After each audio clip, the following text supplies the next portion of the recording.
Grievances ఎక్కువ ఏ డిపార్ట్మెంట్లో వస్తే ఆ డిపార్ట్మెంట్ సరిగా పనిచేయనట్టు లెక్క. కారణాలు ఏమైనా కావచ్చు, అది హిస్టారికల్ రీజన్ కావచ్చు, ప్రజెంట్ రీజన్ కావచ్చు, లేకపోతే డాక్యుమెంట్స్ ఫోర్జరీ చేయొచ్చు, ఏమైనా చేయొచ్చు. కానీ we have to find a solution. How to find a solution, ఒకవేళ అవసరత రిఫార్మ్స్ కానీ వేరియస్ అటెంప్ట్స్ పెట్టాలి. నాకు కూడా ఇది ఒక ఛాలెంజ్. 3 డిపార్ట్మెంట్లోనే మ్యాక్సిమం 2 డిపార్ట్మెంట్లు లా అండ్ ఆర్డర్లో పెద్దగా వీళ్ళు చేసేది ఏం లేదు, దాన్ని అంతా డిస్పోజ్ చేయడం, కంట్రోల్ చేయడం. మ్యాక్సిమం వచ్చినటువంటి ప్రాబ్లమ్స్ అన్ని రెవెన్యూలో వచ్చాయి. రెవెన్యూ నుంచి లా అండ్ ఆర్డర్కి షిఫ్ట్ అయ్యే పరిస్థితి వస్తుంది. లిటిగేషన్లో భూ కబ్జాలు కానీ ఇవన్నీ వస్తున్నాయి. ఇంకొక పక్కన దీన్ని మీరు ఏ విధంగా మినిమైజ్ చేస్తారు, ఏ విధంగా కంట్రోల్ చేసుకుంటారు అనేది మీ అందరికి వదిలిపెడుతున్నాను. మీరు ఆ అడ్మినిస్ట్రేషన్లో ఒక టైం బౌండ్ ప్రోగ్రాం పెట్టుకొని దీన్ని మనం కంట్రోల్ చేయాల్సిన అవసరం ఉంది. పర్సెప్షన్ ట్రాకింగ్, ఆల్ సోర్సెస్, ఏ సోర్స్ ఉంటే ఆ సోర్స్ ద్వారా నోన్ అన్నోన్ సోర్సెస్ అన్నీ కూడా తీసుకుంటున్నాం. ఇక్కడ రాగద్వేషాలు ఏమి ఉండవు. ప్రజలకు ఆమోదయోగ్యమైన పరిపాలన ఇవ్వాలి. ఇంతమంది కూడా రాజుల పీరియడ్లో కూడా ఇన్ఫర్మేషన్ తెప్పించేవాళ్ళు. ఇప్పుడు కూడా ఇన్ఫర్మేషన్ కమిషన్ ఒక ఆయన పెట్టారు డిపార్ట్మెంట్కి. Over a period of time information minister ఉన్నాడు. ఇంకొక పక్కన ఎక్కడికక్కడ అడ్వర్టైజ్మెంట్లు ఇవ్వడం కానీ, అది మరి ఇంటెలిజెన్స్ పెట్టుకోవడం కానీ, ఇవన్నీ మనం పెట్టుకున్నాం. ఇప్పుడు సీఎం దగ్గర ఇంటెలిజెన్స్ డిపార్ట్మెంట్ ఒకటి ఉంది, ఎందుకంటే రాష్ట్రంలో ఏం జరిగిందో చెప్పడానికి. ఇవన్నీ ఉన్నాయి. అందుకే ఇంకొంచెం ఎక్స్ప్లిసిట్గా ఏదైతే పబ్లిక్ పర్సెప్షన్ కింద మనం ట్రాక్ చేస్తున్నాం, అందులో కూడా కొంత ఐడియాస్ కూడా ఇస్తాం. ఏ ఫంక్షనరీ వల్ల మీకు చెడ్డ పేరు వస్తుందో, ఏ ఫంక్షన్స్ వల్ల మీకు చెడ్డ పేరు వస్తూ ఉందో ఆ డీటెయిల్స్ కూడా ఇస్తాం. అవి ఇచ్చినప్పుడు మీరు చాలా వరకు కరెక్ట్ చేసేందుకు అవకాశం ఉంటుంది. ఇవన్నీ చేయడానికి మళ్ళీ మీరు చూస్తే మిషన్ కర్మయోగి, అక్కడ మీరు కానీ మన వాళ్ళందరినీ ట్రైన్ చేసుకోగలిగితే చాలా వరకు క్లారిటీ వస్తుంది. పిఎంజీ అడాప్ట్ చేస్తాం.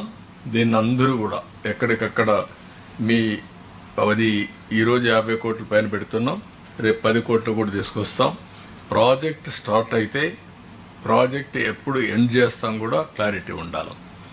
దెర్ ఆర్ ఏజెన్సీస్, అలాంటి మంచి ఏజెన్సీస్ సెలెక్ట్ చేసుకోవడం, అనుకున్న టైం బౌండ్ ప్రకారం చేయడం, ఎక్కడా లిటిగేషన్ లేకుండా, ఇంటర్ డిపార్ట్మెంట్ కోఆర్డినేషన్ ఉన్నా, ల్యాండ్ ఎక్వేషన్ ప్రాబ్లమ్స్ ఉన్నా, లేకుంటే లిటిగేషన్స్ ఉన్నా, ఇవన్నీ పరిష్కారం చేయాల్సిన అవసరం ఉంది. WhatsApp governance is a reality. I'm requesting all of you, me departments అన్నీ కూడా ప్రాసెస్ రీఇంజనీరింగ్ చేసి ఆల్ సర్వీసెస్ని వాట్సాప్ గవర్నెన్స్ ఇచ్చే పరిస్థితి రావాలి. దీనివల్ల చాలా వరకు మన సమస్యలన్నీ పరిష్కారం అవుతాయి. ఇంకొక పక్కన మీరు చూస్తే ఎలక్షన్ మేనిఫెస్టో కూడా నాన్ ఫైనాన్షియల్ అన్నీ మీరు చేసేయాలి. ఒకవేళ క్యాబినెట్ గవర్నమెంట్ తీసుకొస్తారు, అందరం కూడా ఎలక్షన్ మేనిఫెస్టో మేజర్ ఇష్యూస్ ఏవైతే ఉన్నాయో అవి మేము కన్సర్న్గా పెట్టుకొని ఎప్పుడప్పుడు ఫండ్స్ రిలీజ్ చేయాలి చేస్తాం. కడవన్నీ మొబిలైజ్ చేస్తాం. కడవన్నీ మీరు కంప్లీట్ చేస్తున్నారు. ఇంకొక పక్కన ఎక్కడికక్కడ మీరు అందరూ కూడా ఇన్నోవేటివ్ ప్రాక్టీసెస్తో ముందుకు పోతారు. మళ్ళీ చెప్తున్నా, డబ్బులు లేవని పని నిలిపేయడం కాదు. You have to find a solution, you have to find a innovative idea. దీన్ని ఏ విధంగా బెస్ట్ ఫైనాన్షియల్ ప్రాక్టీసెస్ ఇప్పుడు మాట్లాడుకున్నాం, ఏదైతే viability gap funding, PPP model ఏ విధంగా చేయగలుగుతాం, అన్ని ప్రాజెక్టులకి ఇది వర్తిస్తుంది. గవర్నమెంట్ ఆఫ్ ఇండియా వరకు 20% ఇస్తారు. వాళ్ళు ఇవ్వకపోయినా మనం పెట్టుకుంటాం. దీని ప్రకారం మీరు ముందుకు పోవాల్సిన అవసరం ఉంది. ఇంకొక పక్కన మీరు చూసినప్పుడు స్వర్ణాంధ్రప్రదేశ్ డాక్యుమెంట్ ప్రకారం అన్ని డిపార్ట్మెంట్ క్లారిటీ ఇచ్చాం. 5 years క్లారిటీ ఇస్తున్నాం. ఈ ఇయర్ క్లారిటీ వచ్చింది. మీరు ఒక స్పష్టమైన నిర్దిష్టమైనటువంటి టార్గెట్స్తో ముందుకు పోవాల్సిన అవసరం ఉంది.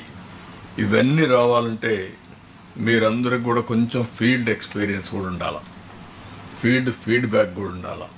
అప్పుడప్పుడు ఫీల్డ్కి పోతే చాలా వరకు ఒక ఇన్ఫర్మేషన్ వస్తుంది. అందుకే నేను ఒకటి ప్రపోజ్ చేస్తున్నా, మేము ఎటు పోతూ ఉంటాం నెలకు 4-5 రోజులు, కానీ మీరు కూడా అప్పుడప్పుడు వెళ్ళాలి. కనీసం ఏప్రిల్లో ఆల్ ఆఫీసర్స్, గ్రూప్ 1 ఆఫీసర్స్ మొదలుకొని ఆల్ ఇండియా సర్వీస్ అందరం కూడా ఒక 2 రోజులు 3 రోజులు విలేజ్లో ఉంటే చాలా కొత్త విషయాలు తెలుస్తాయి. ఇప్పుడు విలేజ్లు కూడా ఇన్నోవేటివ్గా తయారైనాయి, టౌన్స్ కంటే బెటర్గా ఉన్నాయి. ఎందుకంటే ఇన్ఫ్రాస్ట్రక్చర్ బెటర్గా ఉంది, వాతావరణం బెటర్గా ఉంది, మీకు కూడా ఫస్ట్ హ్యాండ్ ఇన్ఫర్మేషన్ వస్తుంది. దానిపైన ప్లానింగ్ చాలా వరకు మీకు ఒక అవగాహన వస్తుంది. Will work it out. CS గారు కూర్చొని మాట్లాడి దానిపైన ఒక ఐడియా ఇస్తారు.